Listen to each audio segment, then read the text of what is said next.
All right, should be popping up in just a second. How is it going, everybody? It is the Awesemo.com NHL DFS Strategy Show, and we have a 5-game slate to talk about for today. 4+ games means it's a Slim Cliffy Monday. What's up, man? How you doing? Good. Just happy to be back on my normal time slot. You do those Thursday shows or something like that, and then everything gets thrown out of whack, and then Friday rolls around. You're like, is today Friday or Tuesday? And it's just not a big fan of that. Glad to get my normal time slot back here right now. Yeah, so we've got a pretty good slate. We'll go through, game by game. We'll break it down, uh, and we'll talk about this weekend. I don't know how it went for you, but maybe we could look at lineups today. I know you had one. I know you had a really good looking lineup. I can't remember if it was maybe Thursday or Wednesday when you single entered, but I don't know how the weekend went for you. Uh, the weekend wasn't like I did better on Showdown. Okay. I've been playing, start trying to regularly play Showdown. Showdown went well. I Nice. think it was Thursday. I had a pretty good single entry, finished in the top 10 in a lot of contests. And then there was, what was it, last week? There's one day Colorado went off, and I swapped out Landeskog and swapped in Hall, and I finished top 10 in contest, even though I'd taken out Landeskog. So, Hmm. like, I would have done real well that night if I would have just left Landeskog in. But those are the decisions you live with when you play DFS 6 months straight. Yeah, exactly. It's definitely a grind of a sport, but not as much of a grind as MLB. And we should have something for the site on packages for MLB. We'll get to that when we find more information out about it. But if you're looking to sign up for the season, there will be some sort of discount you get for locking in early. If anybody's thinking about that, you can also use promo code NHL Strategy to get 50% off your first week of any Awesemo Plus weekly pass, whether it's for MLB or if you want to go for the NHL pass, the weekly one, and play some playoff NHL DFS, because I'm definitely going to be doing some of that. We'll have projections, ownership, all that stuff through the playoffs and all the way through the Stanley Cup final. So we still got quite a bit to go in NHL, even though the regular season is dwindling down here towards the end. Uh, Really quick, Yahoo Daily Fantasy Sports is the sponsor of this show. They are one of the most trusted names in not only DFS but fantasy sports. They've got some pretty good contests going on for today. I put my lineup in today. I think I might have put in Hutchinson because he was super cheap, so I might have to switch that out, but I'm just doing a single entry over on Yahoo tonight. Use promo code OSMO to get up to $30 in Yahoo Sports Rewards points when you join. And over on Yahoo, you're going to get lower management fees, less sharks, a lot more casual players, and it's a great place to build a bankroll if you're struggling on the other sites or you just want to get started playing on Yahoo. I think it's a great place to do that at. They have golf, NBA, and some big contests all across the board. I've got last night pulled up. Let's actually go to Saturday night. I'm trying to remember what actually took place during this slate, but it looks like in the 333, one of the better players, Testosterone, took it down 5 lineups, only cashed one, but that was the one that mattered. It's profited over 8K in this tournament. Let's look at the lineup here for Testosterone. It was Halla, Vetrano, Mike Hoffman, so just your Florida 2, Couture, Gambrell, and Evander Kane. Brent Burns, who I think scored all of his points in the first period, oddly enough. And then Adam Fox, 18.4 points. That will do the trick. Correlated goalie, just the classic Testosterone play here, and ended up working out to the tune of a 10K top prize with the only cashing entry. Looking at the $10 from that night, we had Cheese is Good. Took it down 147, not 150 lineups, but took it down with a very interesting lineup. Nick Paul, Anthony Duclair, Patrice Bergeron, David Pastrnak. So kind of a 2-2-2 with Hughes and Palmieri. Top power play stack, I suppose, for the Devils. And then two-man defenseman stack with Adam Fox and Tony DeAngelo.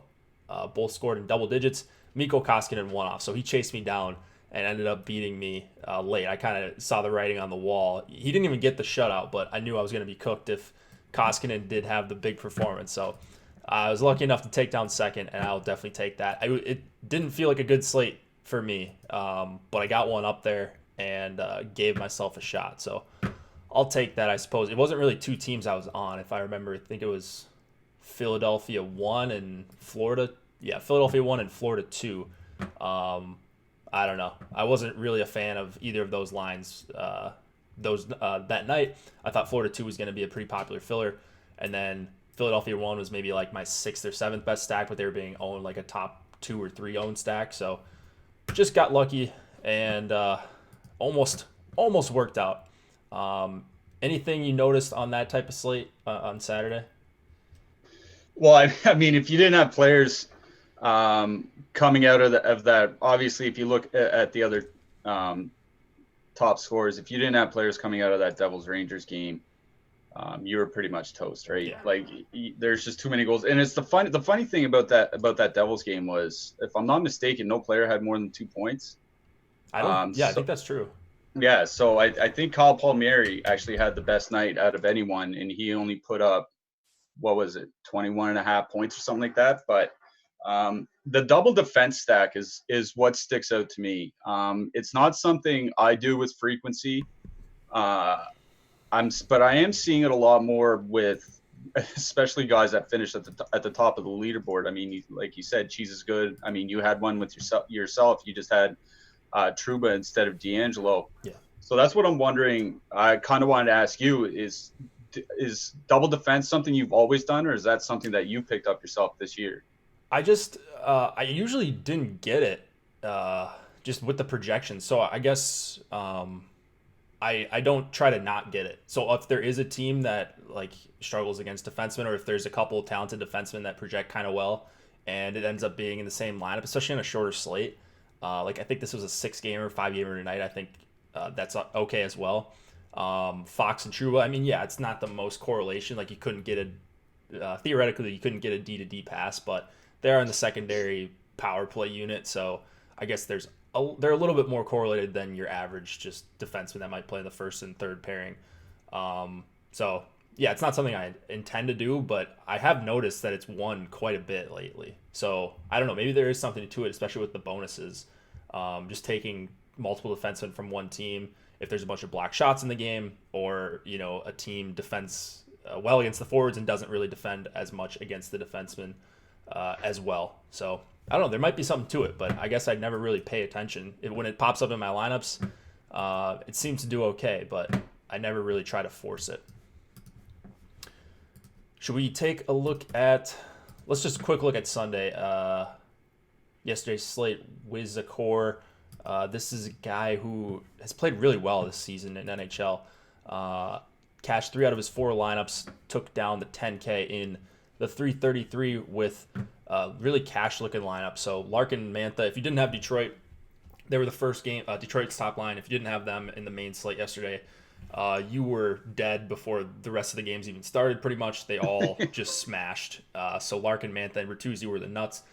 Wizakor did not have Bertuzzi, though. Had Jenner, Raquel, Timo Meyer, Logan Couture, and then Eric Johnson, Martinez as his duo for defenseman. Cheap goalie, Bernier, correlated with his 2-man Detroit stack. And that was good enough for 10K. What was your stance on Detroit yesterday? Did you play him? Yeah, I went one lineup and I played them. So obviously I was happy after the early game. I stacked San Jose like an idiot, so that didn't work out. I was surprised at how high owned they were. Like, I was hoping to get all 3 guys under 5%, and I think Larkin was over 10, and Bertuzzi and Mantha were both around 8 or 9%. Like, even on, I think it was a 6-game slate? Even on a 6-game slate, against Tampa Bay, even if they're at home, like, I was expecting that ownership to be a lot lower, so I was kind of mad about the ownership. But yeah, I went one lineup. I had Crawford. He didn't do anything. Logan Couture put up a donut. Just I guess that's what happens when you put your faith in non-playoff teams. Yeah. So they were, Mantha and Bertuzzi were around 8.5% in the $10, and then Larkin, just over 10. So a little bit higher than what we anticipated.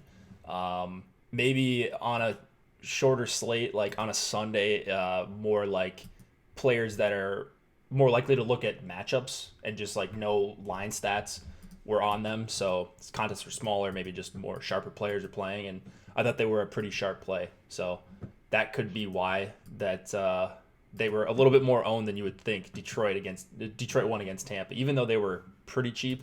It wasn't like you were getting a massive discount on them. So yeah, I was a little bit surprised. I saw them in the ownership projections. I was like, yeah, I need to have more than the field.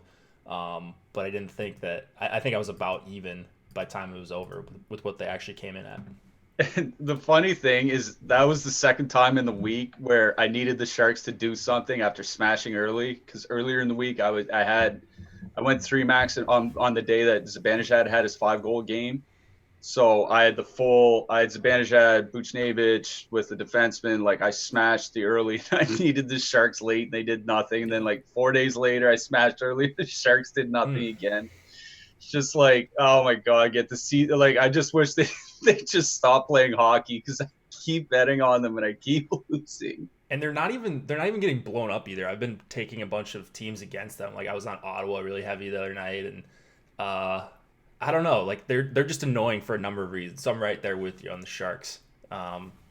Anyways, let's it just feels like they're a team to start one-offing, right? Like just stop with the 3-man stacks or whatever, and just have like Kane and Burns or Meyer and Burns or something like that, and just move along. Yeah, I like that. I've got up on the screen right now. Before we get into the games, we've got a Players Championship giveaway going on for our PGA Twitter account. All you have to do is retweet, like, reply. You have to follow Awesemo_com and the Awesemo golf handle. You can win a free Awesemo Plus PGA yearly pass. It's a $250 value if you correctly predict the winner of this weekend's tournament. Super easy, and you can win $250 value and get in Slack and get all the great content that the PGA guys have going on. So they're really some of the best at what they do. Ben Raza, Jason Rowsland, and we've got a bunch of other guys doing really good content over there. So give a stab, and it looks like you've got a few days to participate in this giveaway, and not many people have yet. So I put the link in chat if you guys want to take advantage of that. Let's start out with one of the most interesting games on the slate, maybe the most interesting game on the slate, just based on ownership. We've got a 3.6 implied total for the Caps, 2.9 for the Sabres. Braden Holtby and Linus Ullmark are your goalies, and we're going to have a pretty chalky Buffalo 1 here, Skinner with Eichel and Reinhart. That's going to get some people excited, and I think rightfully so. Going up against the Caps, who have surprisingly low ownership based on their implied total. Like, I thought they would be one of the more popular teams on the night. But looking at where they're coming in for us, they're pretty low, especially over on DraftKings. So what do you see in this game? I mean, is there a reason to fade Buffalo 1 outside of just they're one of the most popular stacks on the night? I mean, Buffalo sucks would be the reason. That's a pretty good reason. Yeah, I mean, they're a terrible team with terrible defensemen outside of Rasmus Dahlin. You can make a lot of arguments for not playing Buffalo here tonight. The next one would be they took 5 months to get Jeff Skinner to the top line. Why would we believe that they're going to leave him there, right? Like, is Victor Olofsson going to be on the top line by the second period if it's 2-0 Washington or something like that? I love Buffalo 1. I wrote them up in the Power Plays article this morning. I stand by that. They are one of my favorite stacks of the night. But a lot of people are going to see the same things we're seeing, right? They're going to see Skinner and Reinhart are pretty cheap. They're going to see Washington is, I think they're the most penalized team in the NHL or the second most penalized team in the NHL. It's one or the other. They're going to see the top line with perfect power play correlation, So I think for as many reasons as there is to use Buffalo tonight, and I think there's a good reason why they're chalky. It's a good spot. They're cheap. I think there are reasons to avoid them. Like this is, like I said, Jeff Skinner could be on the second line by the second period. This is a team that has a couple young puck-moving defensemen that might be good, but it's Rasmus Dahlin and then everybody else. And Dahlin's not even on the top power play unit anymore. It's Rasmus Ristolainen instead. So, like, those are all good, valid reasons to not use Buffalo 1 tonight. So, if you're playing 20 lineups, 100 lineups, 150 lineups, I'm not saying fade them completely, obviously, but if we have the entire top line somewhere in the neighborhood of 18 to 20%, somebody playing 150 wanted to just 10% Buffalo 1 or 8% Buffalo 1, I'd say, yeah, that sounds fine to me. Just like, I think there are reasons to avoid them. And like you mentioned, it doesn't seem like there's a lot of steam on the Capitals.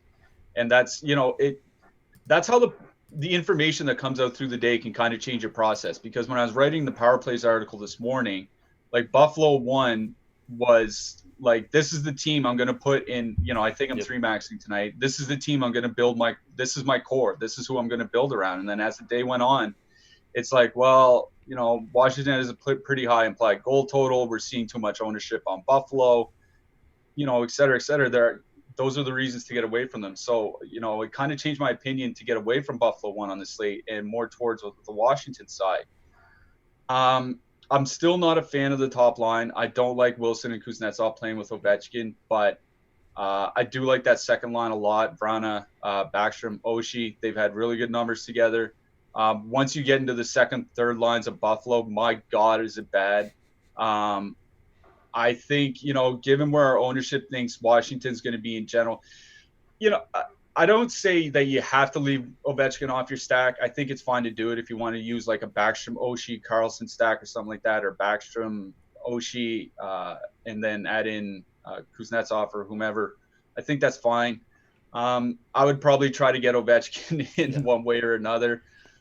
You can just go straight power play stack here and leave one guy off, or go all 5 guys if you want, or something like that. So yeah, I'm with you, but the very first thing when I wrote up my notes this morning, the first thing I wrote down was this game's all about Buffalo 1, but now it's really not. Like, I think, especially where the ownership's going to be, I could see a lot. I could see myself gravitating more towards Washington too.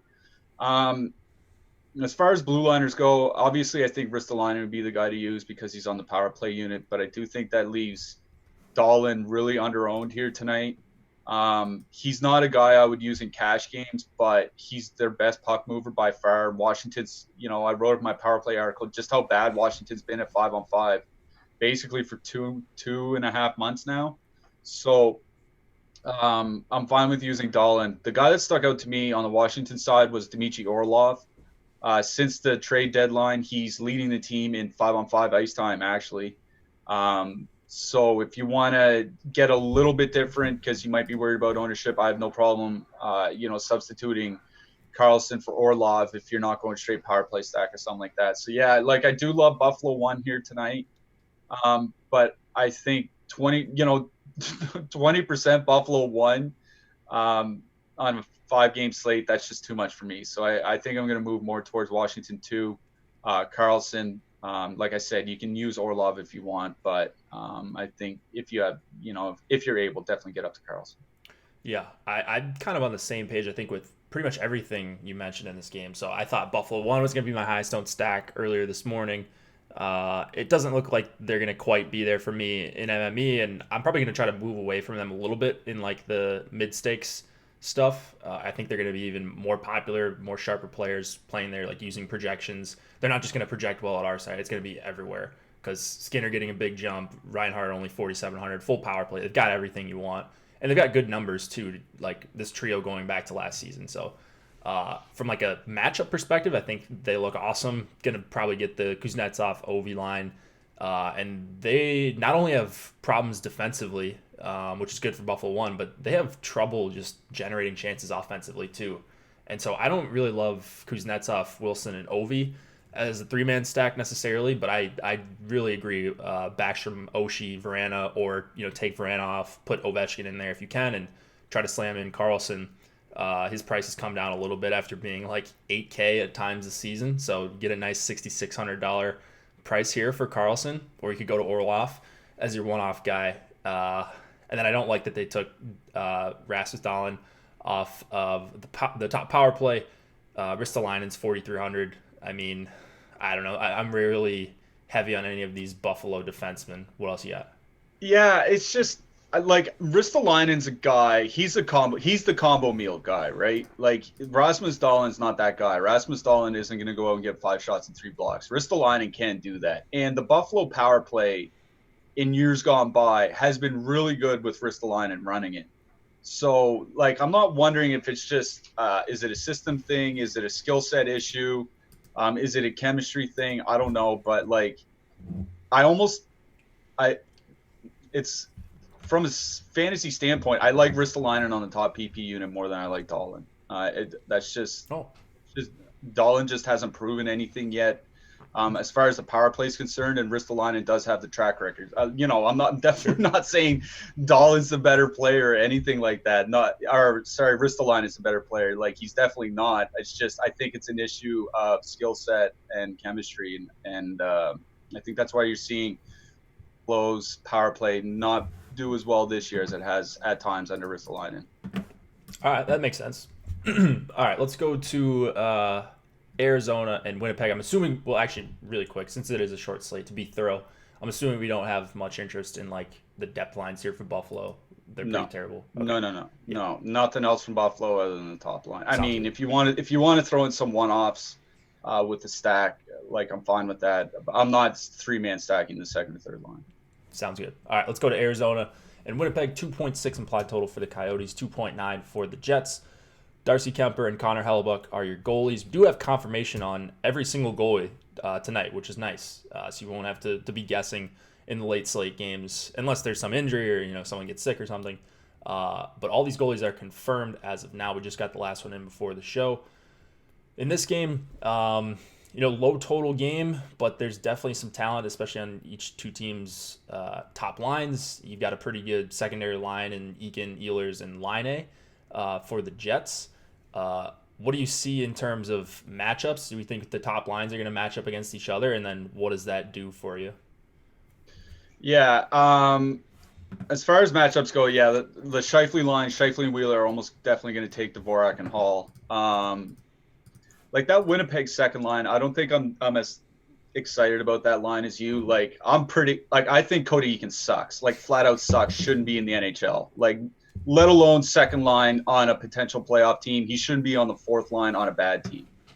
So I'm like it's just my opinion that I've had of him for like the last 2 or 3 years. Like he's one of those guys that he has that tough guy pedigree that the hockey coaches love. That digger work ethic type guy, but it doesn't lead to anything. He's not good offensively. He's not good defensively. He just doesn't do anything. Like, I actually think that Winnipeg's second line is pretty bad. Like, Ehlers is going to have to do a lot of heavy lifting there because Eakin is, at best, a fourth-line center, and Laine is atrocious defensively. So, Ehlers is really going to have to do some heavy lifting on that second line. That's why, I wrote in my notes that this feels like a one-off game. Because I think unless you're stacking the Winnipeg top line, I don't know if I would stack elsewhere. And this is why.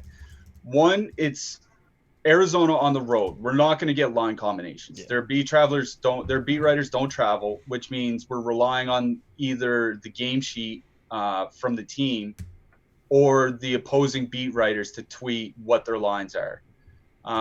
They said they've got a couple guys out of the lineup, and Barrett Hayton and Michael Grabner are both jumping back in. So outside of the Keller, Dvorak Hall line, like I'm assuming Keller's still there, but we don't know because their beat writers aren't there. So I'm assuming that line is still going to stay together. And honestly, like I haven't done a bigger 180 on a player outside of Clayton Keller, I think, in the last 2 years. Like I thought after his rookie season, I thought he was on the cusp of superstardom. And if you look at his last 2 years, his numbers are awful, like just awful. There's no way around it. Like, I don't even know if his metrics would be that of an average NHLer right now. He's just like, he's obviously talented with the puck, but there's just so much of his game that he has to work on. Like Connor Garland being hurt and off that line hurts that top line quite a bit. So I have no interest in stacking any of the Arizona lines. Like I understand if people want to stack the Arizona top line with Dvorak and Hall. I mean, they're relatively cheap, right? They're under 16K. It's not a bad matchup going up against the Scheifele line, Scheifele, Connor, Wheeler. That's not a tough matchup for them. They're cheap. They're that too. They're cheap and they're relatively cheap and in a good matchup would be the argument for Arizona 1. Other than that, we don't know what the other two lines are going to be, and they're adding 2 new forwards. And then, like I said, on the Winnipeg side, I think it's top line or bust. I mean, Cody Eakin just doesn't belong there on that line. He's going to drag everybody down. So, I mean, I'd honestly have more interest in stacking the third line than the second line from Winnipeg. And I know the track record on this show when we smack talk guys isn't very good. Yeah, so maybe I should get Cody Eakin in my util spot here tonight or something like that. But honestly, like, I just don't see a good line there whatsoever. So, I mean, if people want to stack the Winnipeg top line, like, I'm fine with that. But I just, like, Kyle Connor doesn't drive the play. Mark Scheifele doesn't drive the play. Blake Wheeler's starting to get old. It's kind of a wonder, like, how much is he starting to fall off? So, like I said, I think this is a one-off game for me. I'm going to be picking guys from one-offs, and, you know, that's about it. The one guy I will mention that I do have a fair amount of interest in, and I wrote him up in the Power Plays article, is Oliver Ekman-Larsson. The Winnipeg penalty kill is just atrocious, like one of the bottom 5 in the league by every metric. So with Ekman-Larsson back on the top PP unit, I do have interest in playing him. But like I said, other than one-offs, I don't think I'm going to be stacking anywhere here tonight. Yeah, the chat will be excited to know I'm on Ekman-Larsson tonight as well. It's not a great night for defensemen. We've got a couple good guys at the top, but like they're all expensive, so you can't just. I mean, you can try to jam in 6K guys in all your lineups and just hope the mid-tier stacks go off. But you know, I've got to get some of these guys in the mid-tier. Ekman-Larsson actually looks decent to me lately. And I did see that in your power plays as well. Let me find this link in just a second, and I'll link the power play article to the chat so they can read that if they have not already. Here we go. All right, so that's in YouTube chat now. I wasn't expecting to see the kind of ownership that we are seeing for Arizona 1 and Winnipeg 1. I like the spot better for Arizona 1, so I think I'm going to have more of them. I'm not sure that I get to overweight on either stack. Like Winnipeg 1, they have issues, like you said, driving the play. They don't have great offensive numbers with this trio, like going back to last season, at least at 5-on-5. They're all in the top power play, so I guess they've got that going for them. But it feels like they're getting over-owned these last few slates just because they have good correlation, but they still have to like do some damage at this price at 5-on-5 for them to be worth it. And then you're competing with all these other lineups if they do go off. So, you know, not super in favor of playing a ton of Winnipeg 1 tonight. And then you mentioned the Arizona side. You just don't know what's going to happen. Dvorak and Hall, and then who knows what's going to happen on the rest of these lines, especially when they're in Winnipeg tonight. So Dvorak, Hall, Ekman-Larsson. Yeah, no, I was going to say, and that's just the worst part. Like, I'd have some interest in stacking a second line from Arizona going up against Cody Eakin and Patrick Laine in a matchup or whatever. We just don't know. We have no, like, Barrett Hayton could be the 2C tonight, and I don't think he hasn't played in months, so. And what the lineup sites have, what we have right now is Soderberg, Schmaltz, and Kessel. And on DraftKings, those guys are 3 wings. So who knows? I mean, maybe they keep Stepan, Kraus, and Hinostroza, but that's not really a line I'm looking to play a ton, even on a 5-game slate. I don't know. You did a pretty good job of talking me off some of this Winnipeg 2 line. But I guess the one good thing they have going for them is they're going to get the non-Hall Dvorak lines for Arizona. So maybe you reverse, or maybe you jinxed Cody Eakin, and maybe he'll end up on the winning lineup tonight, or Laine will get a hat trick or something, and he'll. I mean, if I was playing 150, I'd have to get Cody Eakin now at this point. Like, for sure.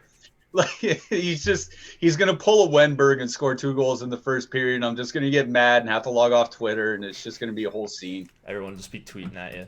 Yeah. But yeah, it's not a great game. I was just really surprised about the ownership that we're seeing here for both sides' top lines. So more in favor of Arizona 1, but this will be a game I hope stays pretty quiet.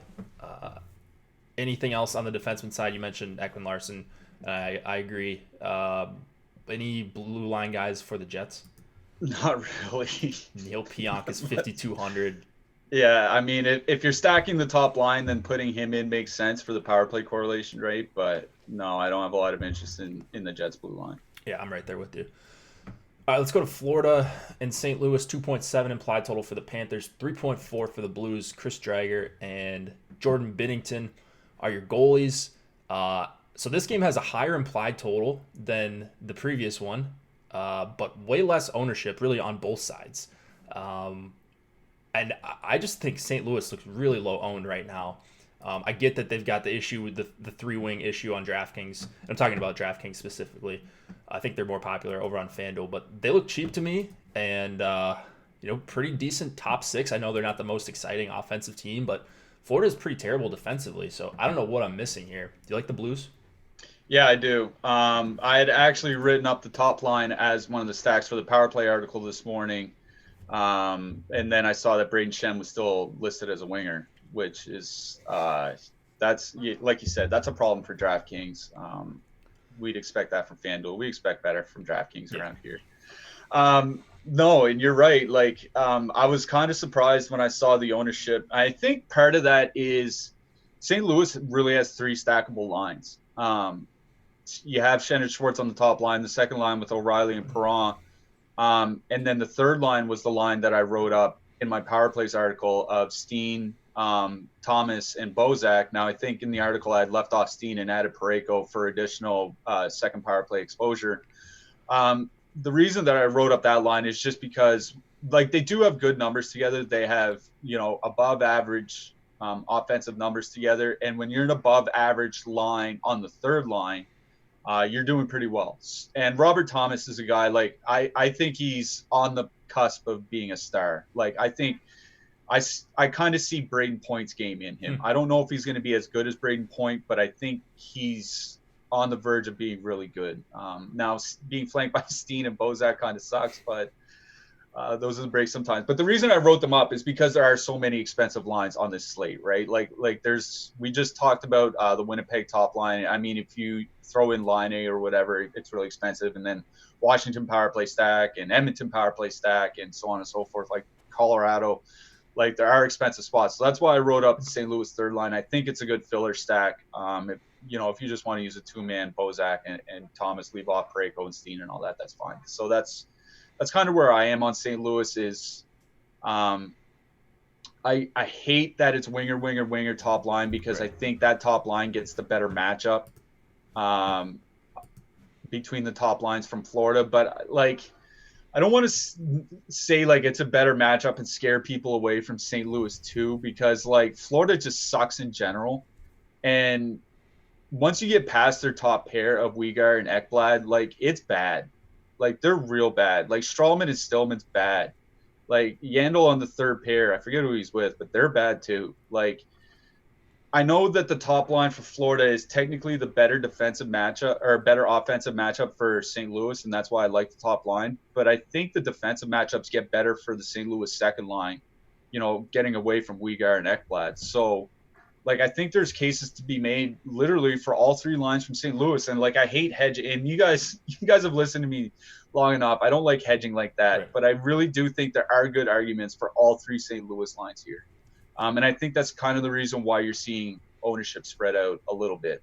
I think on the Florida side, I do have some interest here. And it's not that it's a good matchup. Like, this is a bad matchup for the Panthers. But Jordan Binnington hasn't been very good this year. He's been about mid-pack by goals saved above average per 60 minutes, which puts him as and we're in the sample I used as including guys in timeshares. So he's basically been a bottom-end starter this year. Now, he was great last year, won the Stanley Cup and all that, but the thing people have to realize is that it takes like 3 seasons for goalies to build up a sample large enough to show who they are, how good they are, or how bad they are. So just a half season of Binnington winning doing well and winning the Stanley Cup doesn't prove anything. I mean, look at Matt Murray. Matt Murray lost his job in Pittsburgh, and he won 2 Stanley Cups. Yeah. So just because he won the Cup last year doesn't mean he's a good goalie. And I think people are they're rightly scared away from the matchup. It is, like I said, it is a bad matchup for Florida, but I think in a tournament, it's worth taking some stabs on the Panthers, whether it's the top line, whether it's the second line. I don't think that matchup matters a whole lot. It's kind of what else do you want to put with them. I think Florida's going to get kind of overlooked here, and like they're not high on my target list. But I think I think I'm going to 3-max tonight, and I'm going to have one lineup with the Florida top line because Binnington hasn't been good.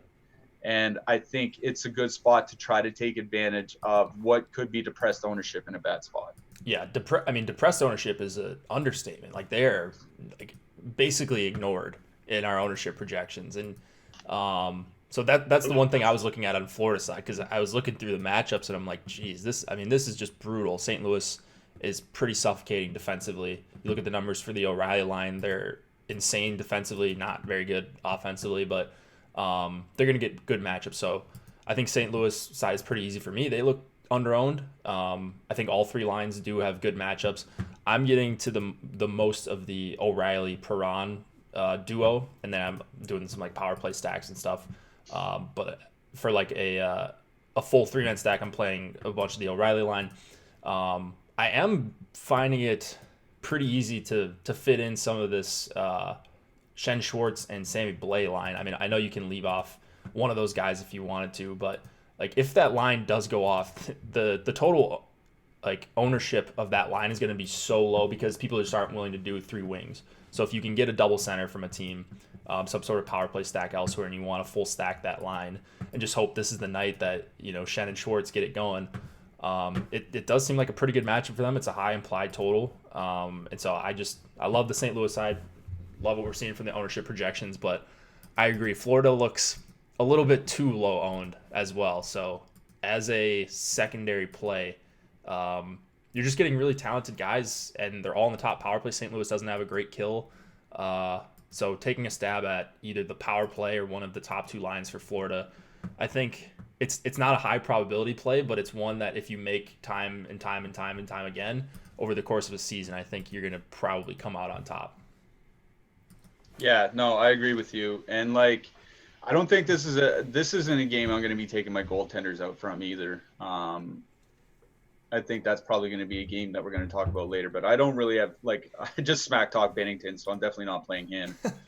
I mean, I don't mind, I could understand people wanting to go play Dreger. I mean, he is cheap.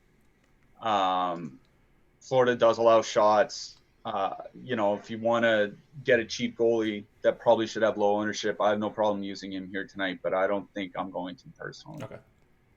And then on the blue line here, Pietrangelo and Parayko both look like pretty solid plays, especially Pietrangelo for me, 6,400, because he goes with either of the top 2 St. Louis lines or in a power play stack. So he's like the cream of the crop defensively for me tonight. And then Parayko, more of a one-off guy, or if you're stacking the third line and you're looking for some of the secondary power play time on St. Louis, kind of like that for 5,100. Any other defensemen you want to add to? No, that's pretty much it for me. I mean, I do have some interest in Dunn, just because Justin Falk's out, so maybe his minutes go up. But I mean, that's only if you're dumpster diving. Like I don't see myself paying under 4K for defenseman tonight. I mean, unless I'm really, really punting. Dunn is like the most frustrating guy to try to project minutes for. He just jumps seemingly for the last like 2 or 3 years since he's been in the league, really. 1341 last game. The game before that, he was at almost 20 minutes. Then he was at 14, then 17, 16. I mean, he's just all over the map. And it does make a big difference when you're paying $3,800 for someone, whether they're going to play 13 minutes or 19 minutes. And this season's so long, people forget he actually started the year on the top power play unit. Yeah. It was Pietrangelo on the second unit. That's how long this season's been. I didn't even remember that until I looked this morning. It's crazy. Oh, absolutely man. Insane. All right, let's go to actually, let's see how many people we got watching here. Oh, yeah, we're about to hit the peak. If you guys could drop a like and hit the subscribe button. I always forget to ask to subscribe, but if you want to see when we go live, what shows we got upcoming, it's nice. YouTube sends you some push notifications to your phone unless you turn them off about half an hour before shows start on channels you subscribe to. So you get a notification to remind you what show is going live and when. And that's, you just hit the bell in the upper right-hand corner of your screen. Again, drop a like. That would be fantastic and it helps us out greatly. Let's go to Vegas and Edmonton. 3 implied total for both sides. This is a pretty closely contested match, according to Vegas. Marc-Andre Fleury and Mikko Koskinen are your goalies. It appears McDavid is a game-time decision technically, but it sounds like he's going to play. So let's just pretend like he's going to play. Anything you like in this game? Anything you're seeing from the ownership projections generally or matchups? ton of talent, it appears, on both sides. And I don't know what I like the best here, but it might just be going back to the well with Vegas too. What do you think? Yeah, so I did write up William Karlsson on my Power Plays article this morning, and the thinking is that he probably sees quite a bit of that McDavid matchup on this slate because they've been using Draisaitl's line against the opposing top lines. Now, not having Mark Stone on the other wing kind of hurts Karlsson a little bit, but they still have Pacioretty. And Nick Roy, like, I think he's good. Like, Carolina got rid of him basically because they don't have any forward spots left. You know, it's the same reason they traded Julien Gauthier to the Rangers. They just have way too many forwards. So I'm kind of banking on Nick Roy kind of doing something on that line, and obviously Max Pacioretty on the other side can do the damage. So that's why I have William Karlsson written up in the Power Plays article, because I think he gets the McDavid matchup, and that, you know, McDavid's been, there's something going on there because his defensive metrics have just been like awful for 3 years now. So maybe it's the way he's playing, maybe it's the way he's being asked to play. I don't know, but it's a pretty good matchup for Karlsson and company on that second line. But oddly enough, once I started going through the ownerships and I saw Jonathan Marchessault at like 6 or 7%, I'm like, yeah, I kind of want that. Like, I want low owned. Like, Vegas is missing one winger. The whole team didn't fall apart here. Like, I really, really like that Vegas top line. Stastny, Marchessault, and Smith. I like the ownership on them. They do have a tougher matchup getting the Draisaitl line, but the thing about that is Draisaitl, that line, or they moved Ryan Nugent-Hopkins up with McDavid, and Nugent-Hopkins is decent defensively, replacing him with Tyler Ennis, who's not good defensively. So I think that matchup is a little bit better than it might show by some numbers. So I do like that Vegas top line of Stastny, Smith, and Marchessault on the slate. You know, you can leave Smith off if you want to go with the straight power play stack, and then you can add in Theodore. Maybe you want to add in Pacioretty and get a little bit different or something like that. But I don't think you need to. I just really like that Vegas top line by just by our ownership numbers. Now, go ahead. Sorry? Go ahead. Oh, no. I also wrote up Oscar Klefbom in my Power Plays article this morning. I didn't realize, like, I knew that the Oilers were leading the league in power play goals. I didn't realize just how big the gap was. They're, like, goals per 60 minutes at 5-on-4, the Oilers are nearly 2 full goals ahead of the next closest team. Like, it's not even close. And then Vegas, their penalty kill, believe it or not, has been by far the worst in the NHL since the calendar turned to 2020 on January 1st. I mean, by far the worst. So you have by far the best power play going up against by far the worst penalty kill.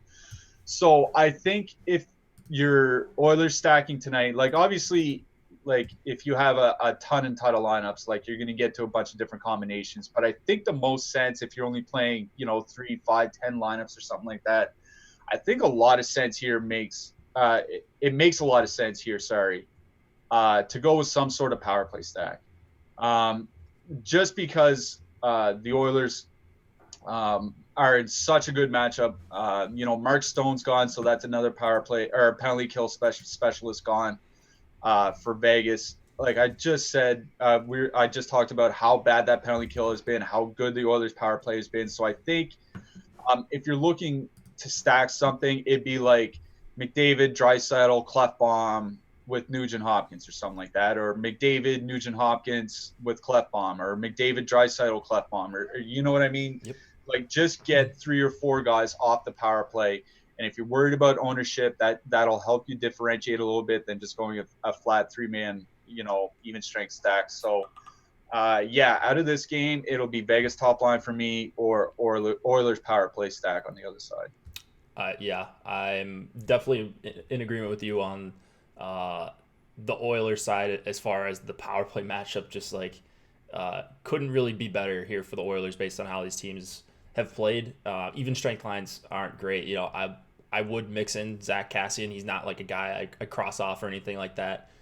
He's $3,100 and playing in what should be a pretty good line with McDavid and Nugent Hopkins. Not good defensively, but offensively they should be pretty solid. But yeah, I wasn't getting to enough Clefbaum before, but I'm definitely going to make sure I jam in a bunch of him. And if I'm not getting to it organically, I know the Oilers power play stack's expensive, but I want to get to like the four top or the four best parts of the power play. So basically leaving off Chase on, because if you do use our projections, if you use anyone's projections, he's probably going to project out okay at $2,500. So just be careful if you're doing power play stacks. Like look through your lineups, make sure you're not getting like 80% Chase on. So that's the only thing with the Oilers that I would caution against. Yeah, and Chase is actually a guy I like to include because people don't include him in their stacks ever. You know, like if Draisaitl's 50, I don't know what he's going to be tonight. Let's say he's 15% tonight. Like Chase is going to come in at like 2. Yeah. Like honestly, so he's a guy that I do like to put in my stacks at times. I don't, to the point about Clefbaum, the worry about him is minutes, right? He missed what, like 6 weeks or something like that, or 5 weeks, maybe it was a little bit less, 4 weeks. Anyways, he missed a lot of time, and he came back, and his first game was only 22 minutes. You know, he had been playing 25 minutes pretty regularly, so you know the reason to not use Clefbaum would be you're worried about his minutes. Maybe he only plays 21 or 22. I mean, I looked at the last game. Ethan Bear still played over 23 minutes, even with Clefbaum back in the lineup. So maybe if you want to be a bit different, you can. I think Ethan Bear's still in play. But, yeah, for me, it's power play stack. On the defenseman, I don't think I'm going to be dumpster diving with the defenseman here. It's either I'm going to go with the guys running the power play units or just nothing at all. Yeah. And then Vegas side, for the blue line, I love Shea Theodore. Like, if you sort by, like, all defensemen's last 10 games, he's one of the top guys in terms of shot attempts. He's just having a really good year. I think he's awesome for DFS, even though he looks overpriced at times. I think he's got a ton of upside with the shots and the blocks and all that. So $6K, I'm willing to pay for him, especially because he goes with either of the top 2 lines. You get 2 players in the top power play from each of those, and I like Vegas a ton. I'm more interested in stacking Vegas even strength lines than the power play stacks, but you could throw in Theodore and hope they get it done, whether it's like Carlson, Pacioretty, Nick Roy, and Theodore. I like that 4-man stack quite a bit. And then I agree on the top line as well. So I've been pretty slow to get on them. I know Marchessault's had quite the slump lately. I think he scored his first goal in like 10 games yesterday on an empty netter. So he's disappointed a lot of people, but I like talented player. This line, they started off atrociously defensively, and now they've kind of gotten it together, and they've been playing pretty well offensively. So this is probably my favorite game. Despite it only being a 6 total, you got 2 stud defensemen that I'm targeting. Clefbaum will be targeting a bunch, and then Edmonton power play plus 2 really good lines, I think, for the Vegas side. Yeah, and not a ton of ownership either, right? Yeah. Like Connor McDavid's outside our top 10 owned players. I believe Leon Draisaitl is as well. So like, it's not like you're gonna have to get super creative with your stacks because you're worried about ownership, like you would be if you're playing Buffalo 1 or something like that. Yeah, I like it. I mean, not everything can be chalky, so it looks like this game's going a little bit overlooked compared to those other 2. So if you're not interested in playing, what's that? Fingers crossed. Yeah, I like it. Late night hammer. The final late night hammer, I guess the real late night hammer. This game starts an hour and a half after everything else. We've got the Avs and the Kings. 3 implied total for the Avs, 2.5 for the Kings. Pavel Francouz going for the Avs on the back-to-back. He started last night. He's going to go again tonight. And he's 8,100. We like targeting goalies against the Kings, so I'm sure we'll have to talk about that. And then it's expected to be quick for LA. He's 7K. I'm assuming this is the game you're going to be targeting goalies from, right? Yeah, it is. I actually wrote that down because both teams are in the top 10 for shot generation since I believe it's Christmas. So like this is probably where you're going to want to get your goalies from. But man, like paying over 8K for a back-to-back goalie on the road, I don't care what matchup it is. Like that's tough for me to swallow. Before the show, you and I were talking about this game. And like I was shocked when I saw our ownership for the Los Angeles top line. Like it is high, and that just gets me away from them completely. Like I have no desire to play that top line here tonight if they're going to be 15 to 20% owned. Even if they were 10 to 15% owned, I still wouldn't play them. Like at 10%, I would not play that top line here tonight. Um, the reason for that is that it's just a terrible matchup. That Colorado top line is very good defensively. It's been an up and down season for them, and I think part of that is due to injuries. Landeskog's been in and out of the lineup. Rantanen's been hurt and then not, and then hurt again. And I think it's been tough for them just because it's been, looking at guys, hey, can you play with Nathan MacKinnon tonight? Yeah, I can. Well, there you go. You're playing with Nathan MacKinnon tonight. Like that's basically what they had to do for 2 months. Now it's been a little bit more stable. Landeskog's been around for a while. They added Vladislav Nemesnikov. I believe he's on the top line now, and he's good defensively, at least above average defensively. So I just think this, like, I know it's a back-to-back. I just think it's still a terrible matchup for the Kings. Like the Kings top line anyway. I don't have any interest in Brown or IFL or Kopitar. I mean, like I said, like I was, talking about earlier with Buffalo, like if you have 150 lineups, you're going to get to some of them. I just think this is a pretty good spot to, cut the ownership in half and push it towards Vegas or something like that. You know what I mean? Yep. So, like, I'm completely out on the top line for the Kings. I did write up Martin Furt in my Power Plays article this morning. He should be on the third line with Gabe Vilardi. I don't even think it's the third line. They're better than the second line of what is it, Lizotte, Lewis, and Kempe. I feel bad for Adrian Kempe. Like he's just getting no help. But anyways, third line with Vilardi and Furt. Like Vilardi he's a young guy. He's a rookie. He's had some injuries, but he's a top prospect. He's supposed to be really, really good. Martin Furt is the opposite of that. He had some hype coming into the NHL, but he's bounced around teams. His overall game hasn't developed. But what I wrote about in my Power Plays article is his shot. His shot is just absolutely lethal. I mean, it is hard. It is accurate. It's got a good release. It's got everything you want from a natural goal scorer. And it kind of reminds me of Mike Hoffman. Like Mike Hoffman was claimed off waivers. That's how he ended up in Ottawa. Sometimes it just takes a few years to develop the rest of the game, and then that comes along with the shot. But Martin Furt has one of the most wicked shots in the entire league, and he's 3,200 on FanDuel today. Like, I think that makes the perfect one-off on FanDuel for a tournament option. So I do like him on DraftKings, even though he is far more expensive. I do like him as a one-off still. I just think his price on FanDuel is too cheap, and I do like that he's playing with Vilardi. They should get into the depth matchups of Colorado, and I think that's where the Kings can do their damage is get against the second and third lines.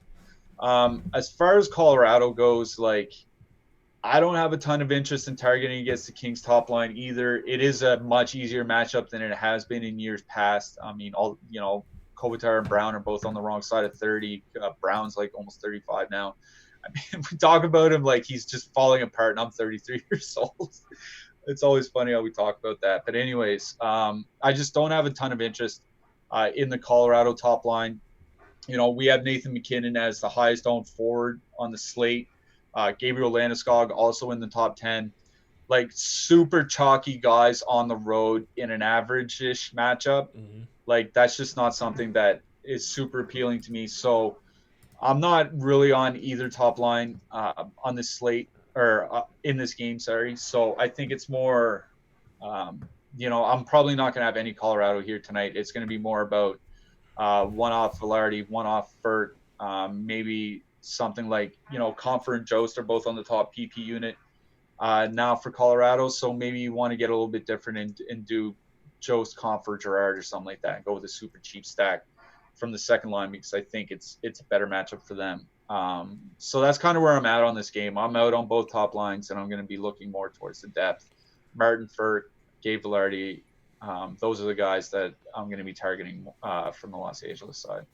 Yeah, Kings a little too popular for my liking as well. I don't think there's any chance I get to where we have them projected on our ownerships in my personal exposures. I mean, I hope they're that popular. They're not that great of a line. it's a bad matchup, like you mentioned, against McKinnon, and it's one that, like, pretty confident it's going to be Kopitar all the time against McKinnon. So not really a great matchup for either side. I am more willing to get to McKinnon and Landeskog or some sort of Colorado power play stack rather than Kings 1. So I'm going to have some McKinnon for sure. I mean, he just projects so incredibly well compared to literally everyone on the slate. Like, it's outrageous how much he's pacing the field by. And he's bringing Landeskog along for the ride. Nemesnikov, 4,300, still a good price there. So I'd rather get to Colorado 1 for sure. And then just other lines in the LA 1 price range. I know they're good value and stuff, but like you can get both St. Louis top 2 lines, and the third line for way less ownership and priced less than them. So I don't know. I mean, unless I'm just missing something here, I don't get all the LA 1. But they're just a good value. It must be back-to-back short slate situation, right? Like that's got to be what the algorithm's looking at, is that it's just back-to-back short slate, sure. Relatively cheap top line that should see a lot of minutes. It's just I think it's a terrible matchup, so I'm out. What about anyone on the blue line here? Sam Girard, 4,500, coming off a nice goose egg. He tends to do that even in some good spots. Doesn't really shoot that much. I think he had 2 attempts last game. 4,500 there. Probably another situation where I myself end up just only playing him in McKinnon lineups or Landeskog lineups or something like that. I'd be more willing to one-off a guy like Eric Johnson or Ian Cole or even Graves for 5,400 if you want to pay up for him. And then take your pick on the Kings side. Ben Hutton is getting some ownership. Matt Roy, I don't know any of these jokers. Yeah, Matt Roy's the guy that kind of stuck out to me. He's traditionally been a pretty good shot blocker, even in like not a lot of minutes, like 1.75 blocks per game or something like that. Playing 17, 18 minutes a night. He's been playing a lot more than that lately. If you go back just his last 5 games, I believe it's a little over 20 minutes a night. So, and Colorado's a huge shot volume team. So, you know, a shot blocker that's seeing more minutes playing a shot volume team tells you what you need to know about his value for DraftKings. Not so much on FanDuel, but DraftKings, where you can get that 3 block bonus. So Matt Roy was the guy that stuck out to me for 3,400 over on DraftKings. But he's probably the only guy I'll play off that blue line. Yeah, it's really ugly on the Kings side per usual. I like your LA. I mean, they're playing a guy with the first name Mikey. Mikey Anderson, 2,500. You just don't see a lot of people named Mikey these days. No, you really don't. Mikey Clifford joining us today. Please, God. No, I'll never call you that again. Anyways, hopefully you guys enjoyed that show. Some hot takery, a little bit of everything. Yahoo was the sponsor of the show. Promo code Awesemo is how you get up to $30 in Yahoo Sports rewards points when you do join over on Yahoo. They've got lower management fees, less pros, smaller contests. It's a great way to build a bankroll. For MLB season, I'm sure they'll have some good contests. They do have NBA, golf, soccer. They had NFL. I'm sure MLB will not disappoint. And then we do have a PGA giveaway going on. I'll just link this in the chat. You basically just guess which player is going to win the Players' Championship, which locks this Thursday morning, I want to say. I'll probably donate in DFS to some PGA once again this week. And I think that's really all I got. Do you want to do a sub 5% owned hat trick for tonight? Who's going to hattie at sub 5%? Marty Ferk. All right. Marty Ferk. I don't think I'll go as deep as that. I will take... Let's see what we got here. Oh, Cody Eakin right at 5. I don't know. That's pretty good.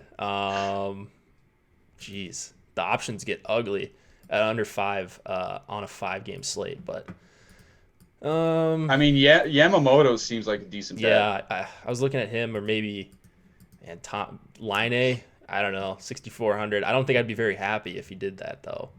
I'll take your boy, Robert Thomas. There you go. Yeah, I mean, it's just he only probably played 13 or 14 minutes. It's just He's good enough to do it. We'll say that much. And it is a good matchup. Well, this is the spot for him. So, Marty Ferk, we've got Robert Thomas, third liners getting the hat tricks tonight. Feel free to put your guesses in the comments or chat if you guys are watching this on YouTube. We'll have this podcast uploaded to iTunes in just a little bit, and SoundCloud and Spotify. You can catch us everywhere. Write us reviews over there. The giveaway is over, but the reviews still help out a ton. So make your way over there and help us out just a little bit. Thanks for joining, everybody. And Nolan and I will be back tomorrow. Good luck, everyone.